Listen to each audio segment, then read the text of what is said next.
The road in eastern Ukraine stretches through open farmland, a narrow strip of pavement cutting between fields that once carried tractors, grain trucks, and the quiet rhythm of daily life. On that morning, the road carried something else.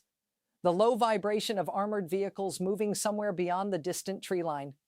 From the Ukrainian defensive position overlooking that road, the sound arrived before the vehicles themselves appeared. A faint mechanical growl, steady and deliberate, rolling slowly across the fields. Inside a shallow fighting position dug beside the road, a Ukrainian artillery gun sat aimed toward that horizon, and beside it stood the soldier assigned to operate it.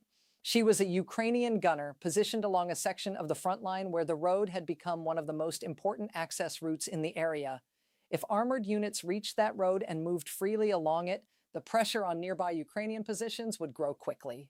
That simple fact was understood by everyone holding that ground. The defensive emplacement itself was small. A reinforced gun pit dug into the earth, surrounded by stacked sandbags and camouflage netting that hung unevenly over the top. The soil around the position still showed the marks of earlier shell impacts. Some of the sandbags were darkened by smoke. The Ukrainian gunner checked the alignment of the artillery piece again, her gloves brushing dust from the metal controls. She had already been standing at the position for hours that morning, waiting, listening. Moments like these rarely begin with sudden chaos. Often they begin with quiet signals that something larger is approaching. The distant hum of engines, the soft crackle of a radio message passing along the defensive line, a shift in the posture of the soldiers watching the horizon. On that morning, all three signals appeared. Observation teams farther down the road had begun reporting movement. Not infantry, armor. Russian armored vehicles had begun moving toward the sector. The Ukrainian defenders holding the eastern road adjusted quickly. Positions along the trench line were reinforced. Communications moved faster across the radio network connecting nearby defensive units. And at the artillery emplacement overlooking the road, the Ukrainian woman gunner remained exactly where she had been standing. Her position carried a clear responsibility. The artillery piece under her control had one purpose in that moment: to prevent armored vehicles from advancing freely along the road. The wind moved slowly across the open farmland, bending dry grass between the road and the distant tree line. The sky remained pale gray, heavy with low clouds. From the gun position, the view toward the east stretched for nearly a kilometer. And then, finally, movement appeared.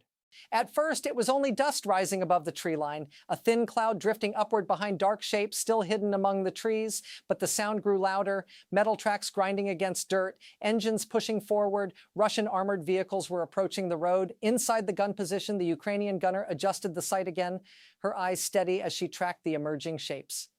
Nearby defenders along the trench line shifted slightly, preparing for what everyone understood could happen next. This part of the front line had already seen intense fighting earlier in the week, but armored movement along the road carried a different kind of risk. If the vehicles reached open ground and accelerated across the road, Ukrainian positions farther west could be exposed. So the artillery position overlooking that road became one of the most critical points in the area. The Ukrainian gunner knew it, her teammates knew it. The radio messages arriving from observation posts confirmed it. Through the sight of the artillery piece, the shapes of the approaching vehicles slowly became clearer. First one, then another behind it.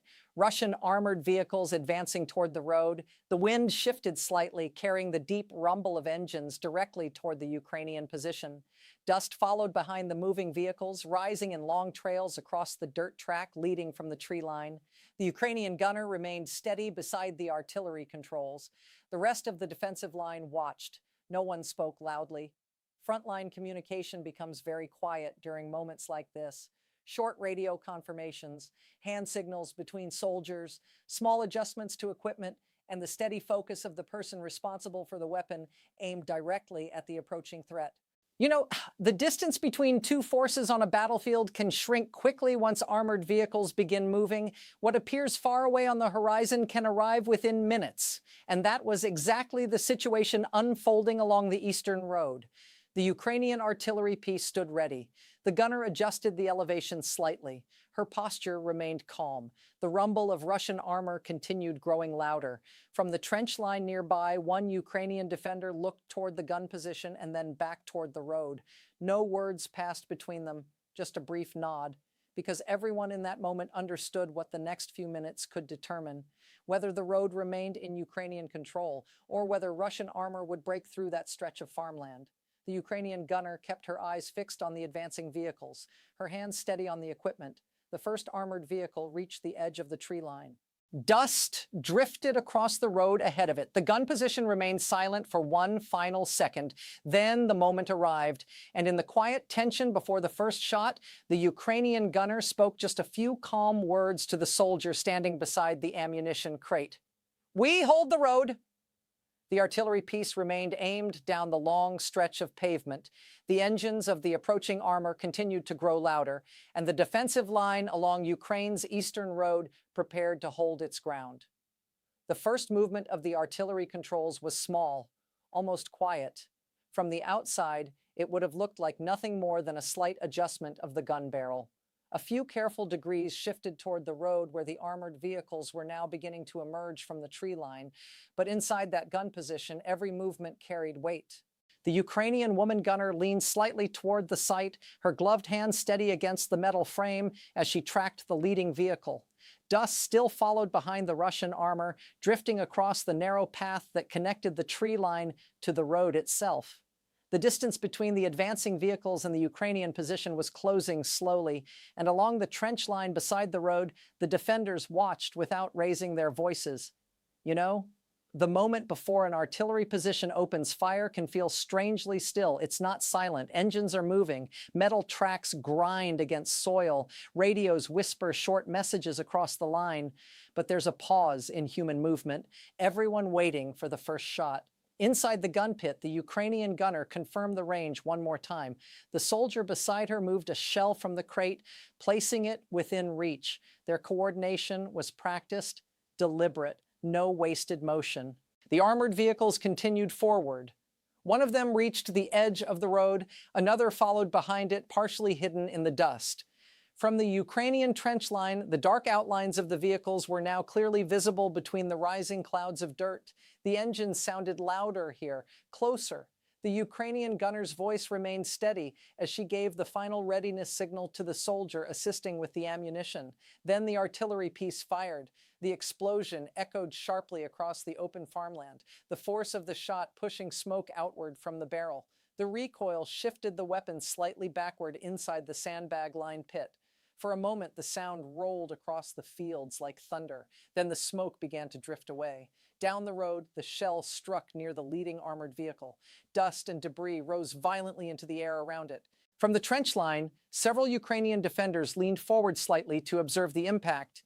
The road had become a line of sudden chaos. Fragments of dirt and smoke rose high above the vehicle's position. The armored columns slowed. Inside the gun pit, the Ukrainian gunner had already begun preparing for the next shot. Her assistant moved quickly, lifting another shell into position. The artillery piece was adjusted again, the barrel lowering slightly to refine the angle toward the road. Another distant rumble of Russian engines followed. The armored vehicles were still attempting to move forward. Armored movement across open ground depends heavily on momentum. If vehicles can maintain speed and direction, they become far more difficult to stop. But if that movement is interrupted, even briefly, the entire formation begins to lose its rhythm. That disruption was exactly what the Ukrainian gun position was meant to create. The second shot came moments later, another sharp blast, another wave of smoke pushing outward from the artillery barrel. Down along the road, the shell landed closer to the leading vehicle. More debris rose into the air. The dust cloud thickened across the pavement, partially hiding the advancing armor from view. Inside the Ukrainian trench line, soldiers adjusted their positions behind sandbags, watching carefully for any sign that the vehicles might attempt to push through the impact zone. But the movement had slowed. The rumble of engines no longer sounded steady. It came now in uneven bursts. The Ukrainian gunner remained beside the artillery controls, eyes focused through the sight as the smoke from the second shot drifted across the gun pit. Her assistant was already reaching for another shell. The wind carried the smell of burned powder across the position. In the distance, the dust clouds surrounding the armored vehicles grew thicker. From the trench line, one Ukrainian defender spoke quietly into a radio, passing along an update to nearby positions. Russian armor had reached the road, but the advance had stalled under artillery fire. The Ukrainian gunner made another small adjustment to the barrel. The metal creaked softly as it moved into the new position. Then the third shot fired. The sound of the blast rolled once again across the farmland, echoing against the distant tree line. The shell struck the road itself this time, throwing fragments of asphalt and dirt into the air. The dust clouds surrounding the armored vehicles spread even wider. From the Ukrainian position, it became difficult to see the vehicles clearly, but one change was unmistakable. The forward movement had stopped. Engines could still be heard through the haze, but the armored column no longer advanced toward the Ukrainian line. Inside the gun pit, the Ukrainian gunner stepped back briefly from the sight, not to rest, just to allow the smoke from the last shot to clear enough for another visual check. Her assistant wiped dust from his gloves while reaching for the next shell. The wind shifted again across the farmland. Slowly, the thick cloud of dust and debris along the road began to thin, and as visibility improved, the shapes of the armored vehicles appeared again. But they were no longer moving forward. One had turned slightly away from the road. Another remained stationary near the tree line. The Ukrainian trench line remained quiet, watching, waiting. Because on a battlefield, the pause after artillery fire can carry just as much tension as the moment before it. Would the armored vehicles attempt another advance, or would the barrage along the road force them to pull back? The Ukrainian gunner remained at her position, still focused on the distant vehicles. Her hands rested lightly on the artillery controls, ready, calm, prepared to fire again if the engines began moving toward the road once more. The defenders along the trench line held their ground behind the sandbags. No one moved away from their positions. No one celebrated. They simply watched the road, because holding a defensive line is not decided by a single shot. It is decided by the patience to remain in place long after the first danger appears. And as the dust finally began to settle over the eastern road, one quiet sentence passed between two soldiers inside the artillery pit. The assistant looked toward the gunner and spoke softly, "The road is still ours." The Ukrainian gunner nodded once, eyes returning to the sight. The artillery piece remained pointed down the road. And the defenders of that position continued their watch. The dust over the eastern road began to settle slowly as the afternoon light shifted across the fields. What had been a thick cloud moments earlier now thinned into drifting streaks carried by the wind. The outlines of the armored vehicles became clearer again as visibility returned to the open farmland. From the Ukrainian defensive position, the view stretched across the same narrow road that had drawn the attention of both sides that morning. The artillery piece remained fixed in place inside the gun pit, its barrel still pointed toward the stretch of pavement where the Russian armored vehicles had attempted to move forward. The Ukrainian woman gunner stood beside it, her posture steady, her attention still focused on the distant shapes near the tree line. No one in the position spoke loudly. Moments like these rarely bring celebration. Instead, they bring quiet confirmation. The armored vehicles that had pushed toward the road were no longer advancing. Some remained partially hidden behind the thinning dust cloud near the tree line. Others had shifted positions slightly, angled away from the road where the artillery shells had struck. From the trench line running along the farmland, Ukrainian defenders continued watching the same stretch of ground. Binoculars lifted above sandbags, rifle barrels rested along the edges of the firing positions. Radios passed short messages confirming what everyone could already see. The road remained under Ukrainian control. Sometimes the most important moments of a defensive battle happen not when something dramatic appears, but when something stops, when an advance slows, when engines hesitate, when vehicles that were moving forward begin to reconsider the ground ahead of them. That quiet shift had now taken place along Ukraine's eastern road.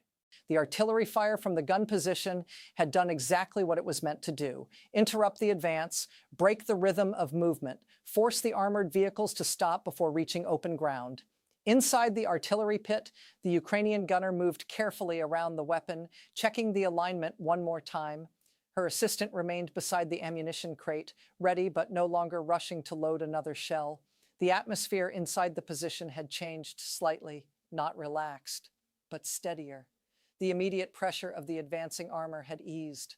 A light wind moved across the farmland again, carrying dust away from the road and back toward the tree line. With the air clearing, the shapes of the armored vehicles were easier to see. None had resumed the push toward the Ukrainian line. Instead, they remained positioned farther back, their silhouettes partly hidden by the trees. The Ukrainian trench line maintained its watch. No one stepped away from their positions, because holding ground means continuing to observe long after the first exchange of fire ends. And on this stretch of farmland, that vigilance remained constant. The Ukrainian gunner returned to the site once more, leaning forward slightly as she scanned the road. Her gloves were now marked with powder residue and dust from the artillery blasts, but her hands remained steady against the controls. The artillery barrel stayed aligned with the road. Ready. The soldier assisting her glanced once more toward the tree line where the vehicles remained.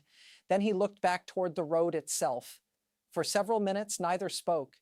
The battlefield had entered another quiet phase. No new artillery, no advancing engines, only the wind passing through the dry grass beside the road. From the trench line farther down the position, one Ukrainian defender lifted a radio handset and spoke briefly. The message passed through the communication network, linking several nearby defensive points. The eastern road remained secure. Observation continued. The Ukrainian gunner listened to the faint crackle of the radio transmission while still watching the horizon. Then she stepped back from the site and rested one hand against the sandbag wall of the gun pit. Her assistant glanced at her briefly, and in the calm that had settled over the position, she spoke a short sentence that carried the quiet weight of the morning's events. "We stayed." The words were simple, but they reflected what had taken place along that narrow road. A position had been held, an advance had been stopped, and the defenders responsible for that stretch of ground had remained exactly where they needed to be. The farmland surrounding the road slowly returned to stillness. Smoke from the earlier artillery shots had faded into the gray sky. The cratered dirt along the roadside marked where the shells had struck, but the road itself remained open only to those defending it. The Ukrainian trench line continued its watch as the daylight moved toward evening. Shadows stretched longer across the fields. The distant tree line darkened slightly under the fading light. The artillery piece remained in its position beside the road, silent now, but still aimed forward. The Ukrainian woman gunner stayed beside it, scanning the same horizon that had carried the rumble of approaching engines earlier that day. Her presence at that position had not changed since the first moment the armored vehicles appeared. She had remained there through the dust, through the artillery blasts, and through the quiet pause that followed. Holding that ground required exactly that kind of steadiness, and along Ukraine's eastern road, that steadiness had made the difference. The engines that once approached the road were now distant again. The farmland grew quieter with each passing minute, yet the defenders remained at their posts, watching, waiting, guarding the narrow stretch of road that continued to belong to Ukraine. One Ukrainian soldier standing along the trench line looked toward the gun pit and then back across the road toward the fields beyond. After a moment, he spoke quietly to the soldier beside him. His voice carried the calm tone that had settled across the position. "The road is still here." The other soldier nodded once, and the defenders continued their watch over the eastern road as the light of the day slowly faded.